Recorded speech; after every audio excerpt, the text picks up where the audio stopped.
आज हम बात करेंगे इंडिया की पॉलिटिक्स के दो सबसे इम्पोर्टेंट लीडर्स की, नरेंद्र मोदी और राहुल गांधी।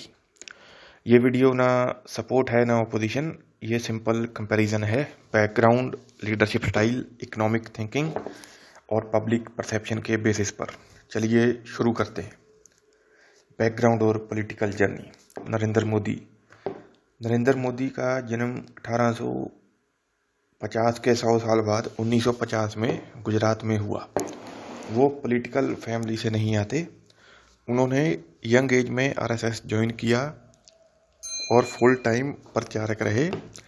2001 में वे गुजरात के चीफ मिनिस्टर बने। लगभग 13 साल तक सीएम रहे। 2014 में उन्होंने बीजेपी को फुल मेजॉरिटी दिलाई और प्राइम मिनिस्टर बने। 2019 में और बड़ी मेजॉरिटी से जीते। 2024 में एनडीए अलायंस के साथ फिर से गवर्नमेंट बनाई। राहुल गांधी का जन्म 1970 में दिल्ली में हुआ। वो नेहरू गांधी फैमिली से आते हैं। उनके पिता राजीव गांधी और दादी इंदिरा गांधी प्राइम मिनिस्टर रह चुके हैं। दोनों भैन यक्के थे। 2004 में वे एमपी बने।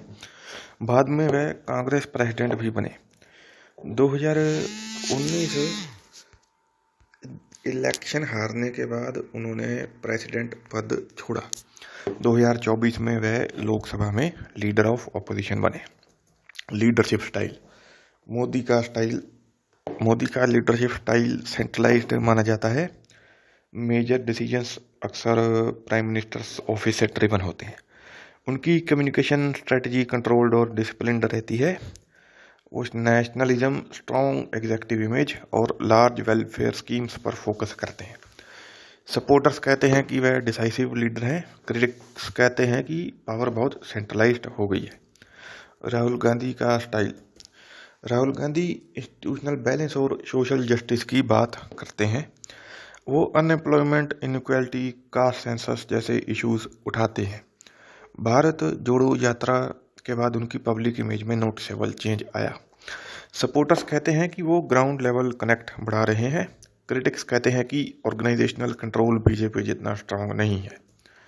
Economic approach. मोदी गवर्नमेंट के major steps: GST implementation, insolvency और बैंक्रप्सी कोड, यूपीआई और digital payments expansion, production linked incentive schemes, infrastructure push, highways, railways, airports, direct benefit transfer system. India में डिजिटल इंफ्रास्ट्रक्चर तेजी से बढ़ा है। Criticism में unemployment rate और एमएसएमई स्ट्रेस की बात होती है, खासकर डिमोनेटाइजेशन और अर्ली जीएसटी फेज के बाद। राहुल गांधी या कांग्रेस की economic position. Rahul Gandhi employment generation पर जोर देते हैं। वो कास्ट सेंसस के थ्रू इकोनॉमिक डेटा ट्रांसपेरेंसी की बात करते हैं। कांग्रेस ट्रेडिशनली वेलफेयर एक्सपेंशन और सोशल सेफ्टी नेट्स को सपोर्ट करती है। क्रिटिक्स कहते हैं कि पास्ट कांग्रेस गवर्नमेंट के लास्ट ईयर्स में पॉलिसी स्लोडाउन देखा गया था। Political strength. Modi national level पर स्ट्रॉन्ग इलेक्टोरल मशीन के साथ आते हैं। बीजेपी का ऑर्गेनाइजेशन ग्राउंड लेवल पर डिसिप्लिन्ड माना जाता है। राहुल गांधी की कांग्रेस 2014 के बाद कमजोर हुई थी, लेकिन 2024 में इम्प्रूवमेंट दिखा।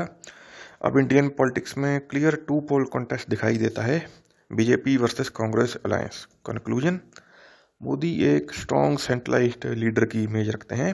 राहुल गांधी इंस्टीट्यूशनल बैलेंस और सोशल जस्टिस नैरेटिव के साथ आगे बढ़ रहे हैं। दोनों की अप्रोच अलग है। डिसीजन मेकिंग अल्टीमेटली वोटर्स का होता है। डेमोक्रेसी में कंपैरिजन करना जरूरी है, ब्लाइंड सपोर्ट या ब्लाइंड ओपोजिशन नहीं।